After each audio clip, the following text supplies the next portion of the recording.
como o aeroporto virou uma rodoviária. Eu vou começar explicando como tudo isso começou, só para vocês terem uma ideia da minha posição nessa história toda.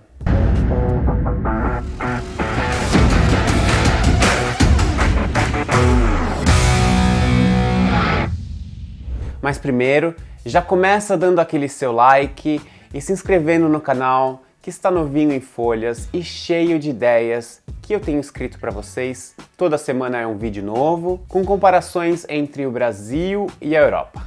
Quando eu era comissário de bordo de uma empresa aérea no Brasil, que não vou falar o nome, porém vocês vão entender qual empresa era. Era de baixo custo, era chamada Lost, mas que na verdade isso era só marketing, porque o preço das passagens aéreas continuavam o mesmo das concorrentes. Eu comecei a voar, sim, na aviação a gente fala voar ao invés de trabalhar, em abril de 2004, quando o recém-governo do presidente Lula tinha começado o seu mandato. Naquela época ainda existia a falecida Varig, uma empresa que foi comprada por essa mesma empresa que era nova e que eu trabalhava, que era de pequeno porte, toda enxuta, e naquela época fazia voos domésticos e, se não me engano, tínhamos começado a voar internacional para Buenos Aires. Naquela época, a política da empresa era, presta atenção no que eu vou te dizer, popularizar o transporte aéreo até 2012 ou 2015, não me lembro muito bem.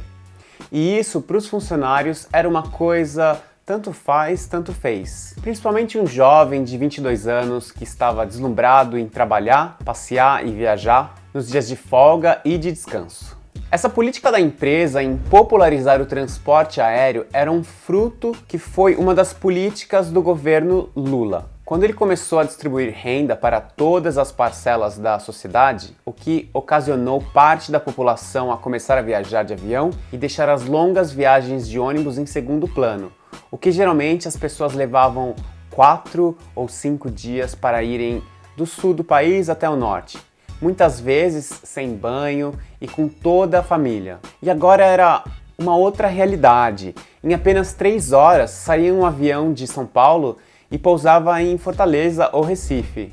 O que isso já estava acontecendo na Europa e nos Estados Unidos por um bom tempo. Quem morava em Londres, por exemplo, ia para uma balada em Berlim em apenas um final de semana. Todo mundo podia voar. Aliás, ainda pode. Era gente vindo do Nordeste para o Sul, gente do Norte vindo passar um final de semana em São Paulo para aproveitar os restaurantes, bares e baladas. Tudo que era um sonho de um país desenvolvido. O dólar começou a baixar bastante e muitos brasileiros iam passar o final de semana em Buenos Aires, por exemplo. A empresa que eu trabalhei chegou a ter 7 voos diários para Buenos Aires, nos períodos de maior abundância da economia. E todo esse processo deixou a autoestima do brasileiro lá em cima. E muitos, quando iam passar o final de semana na capital da Argentina, voltavam dizendo que o Brasil era o melhor país do mundo para se viver. Ou que o gosto do Guaraná era muito mais saboroso do que qualquer outro refrigerante. Quando eles tomavam aquele Guaraná num avião brasileiro, durante o serviço de bordo da empresa aérea, no caminho de volta para o Brasil, eles ficavam muito felizes. O governo tinha criado acesso para as pessoas que nunca puderam sonhar em viajar. Consequentemente, os aeroportos nunca tiveram tão lotados e abarrotados, o que deixou o saguão do aeroporto super saturado.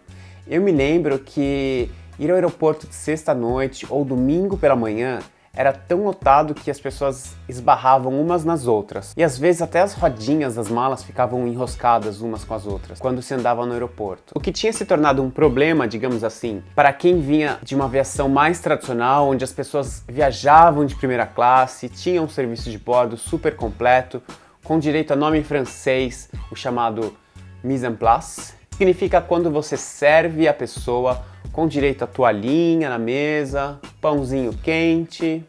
O que nos dias de hoje isso já não acontece mais em voos nacionais, apenas em voos internacionais na classe executiva e olhe lá. Os novatos como eu aprenderam que o jeito certo seria ter esse estilo de aviação mais tradicional, então parecia que tínhamos que voltar no tempo no sentido contrário, o mundo estava indo numa velocidade de um Boeing 737, a 800 km por hora.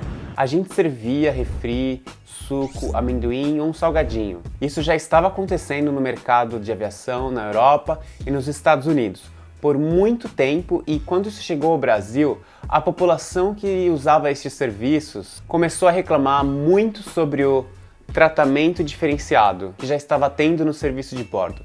Inclusive um dia, quando começamos a vender sanduíches a bordo, teve uma passageira que se levantou e começou a distribuir os sanduíches que eram vendidos para todos os passageiros que estavam ao redor.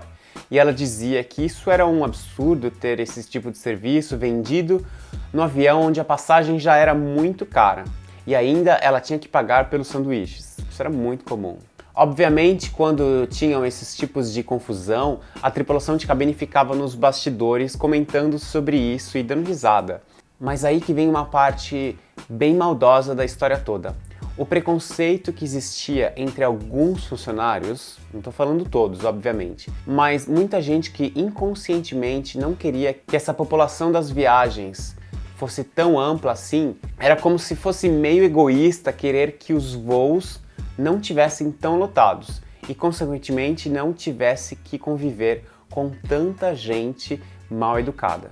Que, na verdade, eram os novos passageiros que abandonaram os ônibus para começar essa nova forma de viajar, que era através dos aviões. Quem leu o livro do Gessé Souza, A Elite do Atraso, sabe o que eu estou falando.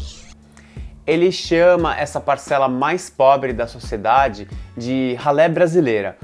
O sentido não é pejorativo, mas é a maneira como ele explica como o desprezo que a elite tem sobre essa nova classe C que começou a viajar de avião em meados da década de 2000.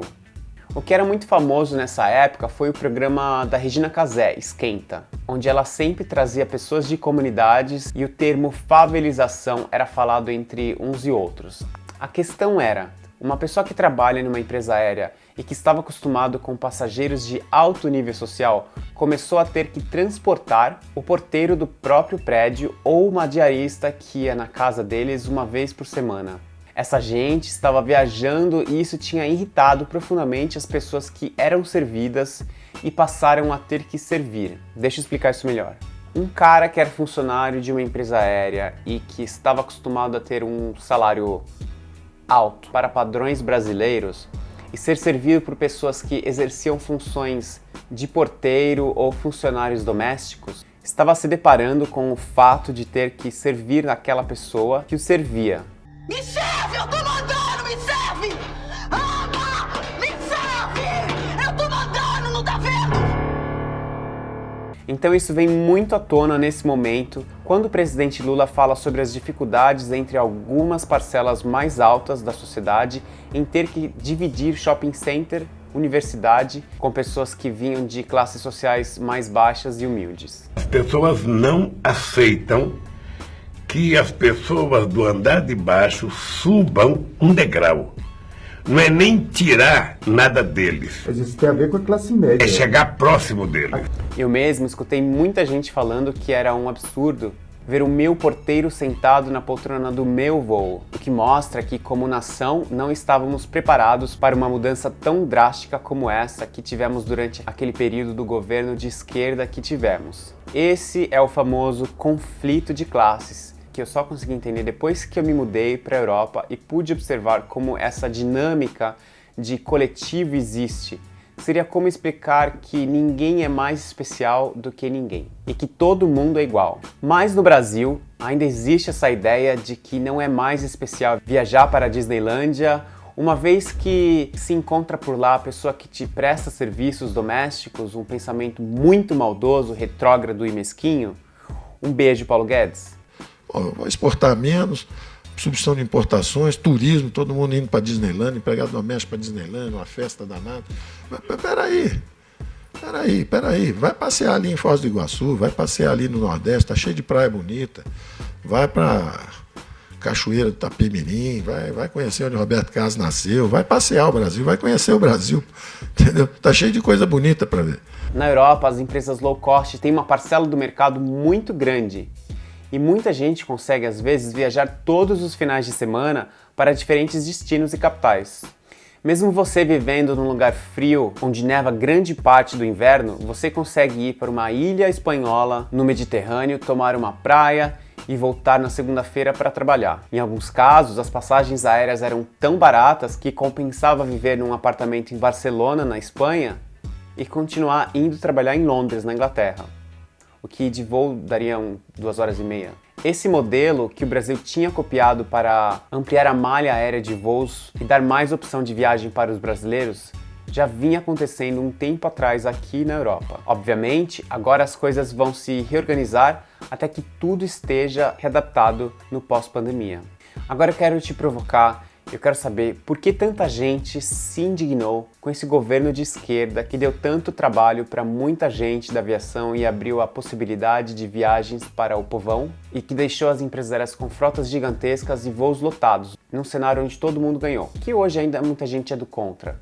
Me fala o que você acha nos comentários, não esquece de dar o seu like e compartilhar. Um abraço, tchau!